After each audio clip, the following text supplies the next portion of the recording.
Welcome to Overtime, your one-stop shop for all things RLCS and Rocket League eSports. I am your host, Wave Punk. Joining me on the desk, James Bot Lawler. You know them well, guys. We're here. Yeah, RLCS Overtime. We've been wanting this for a long time. Just a place for us to sit down, talk about everything that's been going on during the long weekends where we get to see every single team battle it out back to back to back. We don't have a lot of time to really break things down in depth, so we're excited because now we get to talk about it, break it down, and if you don't have time to sit down and watch all the broadcasts, you can watch this show and get caught up. Yeah, it's exactly as you said. We just don't always have the time to really fully explain kind of the interesting. I can't even say the word. Interesting? Intricacies. No, that one. That one. Gosh. There's just so much going on in this game, and we don't have the time to do it. So why not do it in a way that we can? And that's overtime. So sometime when we don't have to get into game already. You guys always want us to get into game. There's no game. You're stuck with me. You're stuck with James Bot. You're stuck with all of us here. So we break down Rocket League here. And like they said, if you didn't have time to watch during the weekend, or if this is the very first time you're seeing anything related to RLCS, we're gonna get you all caught up. We're gonna give you kind of a background on the scene and where we're coming from. So we're gonna talk about the format. What is the Rocket League Championship Series? It is a 3v3 tournament where teams play a round robin, best of 5 series, trying to get into the championships. Yeah, we are in league play, but before league play, we had the open qualifiers. Tons of teams coming out, thousands of teams competing to be one of the 8 teams from North America or from Europe. So it's been a long road here, and we have a history too, because this is season 3. We had 2 seasons previous to this.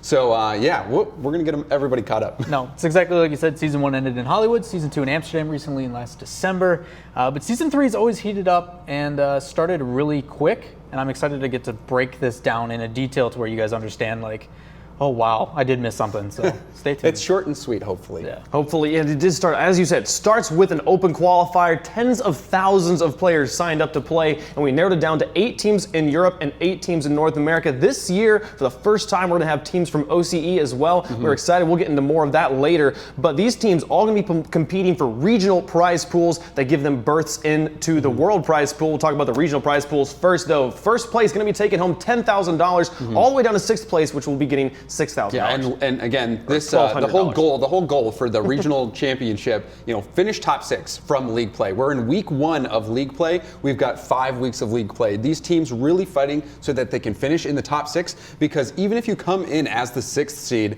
when the regional championship happens, it's a single elimination playoff bracket, essentially. So you come in as the 6th seed, you can still win it all, take the title as your region's champion, and go into the world championships as the top seed, which will really help you, position yourself out of the gate, fight hopefully a weaker team from another region who has a lower seed. And it's also about the money. Like, these guys are also making money on a weekly basis for their games, for just showing up and playing their best. But this is addition on top of that, and obviously it all comes down to the end. I want the title, I want the pride, I want the tag. Oh yeah. Right, and storylines get built at every section of the RLCS. We've had the qualifiers, we've had some underdogs make it, and we're excited to see where they go. But we've been talking about the regional prize pools, the regional championships here. NRG is back-to-back North American champions here. They haven't managed to make anything happen when they go to Worlds, when they go off and play against the Europeans. But when it comes to America, when it comes to online, they're going for the three-peat right now. They're going to try and defend their title for a 3rd season in a row. But as we've all seen, it all comes down to the World Finals and to seeing everybody play. Last year it happened in Amsterdam. We're excited to see where it'll be this year. But the prize pool for the World Championships, huge money on the line for these players here, as they're all competing. First prize looking for $55,000. Yeah, that's another big check on top of what they're making for league play, on top of what they're making for their North American, European, or Oceanic Championship. This is another big chance for them to cash out, and really everything on the line in terms of pride too, because this is where you'll play the best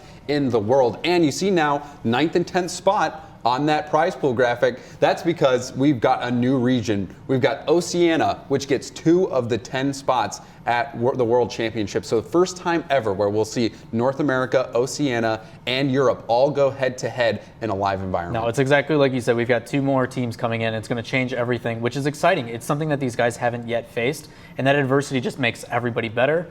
Or it scares them off. We'll see what happens. You guys think Oceania's going to show up and just mop the floor? I don't know, man. I've seen the way Yummy Cheeseman plays, and he's from Oceania. And if they all play like Yummy Cheeseman with the WASD and the arrow keys, really, they play just like that too. Yeah, there's no hope for them. But if they play like normal people with a controller, like the rest of us, then maybe there's hope.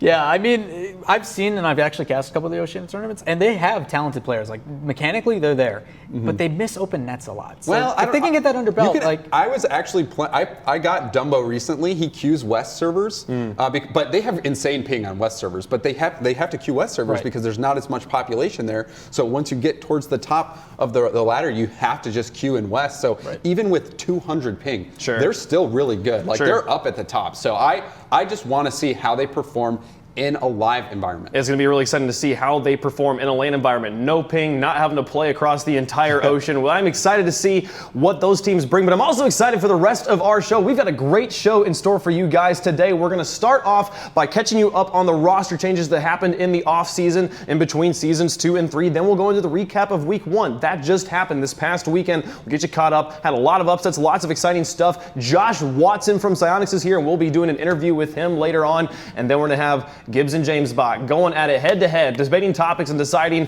who's right, who's wrong. We'll declare a winner. It'll be lots of fun. It's going to be boxing as only robots know how to. Then we'll break down the top 5 plays, North America and Europe. It's going to be a great show, guys. I can't wait. Yeah, I'm really excited. And this is the first of many RLCS overtimes to come. So it's an exciting day. I can't wait to see what comes up out of this. It's going to be great. Can't wait either. Going to be a great show, guys. We're going to take a quick break, but when we come back, breaking down the roster changes. Don't go anywhere. We'll see you in a moment.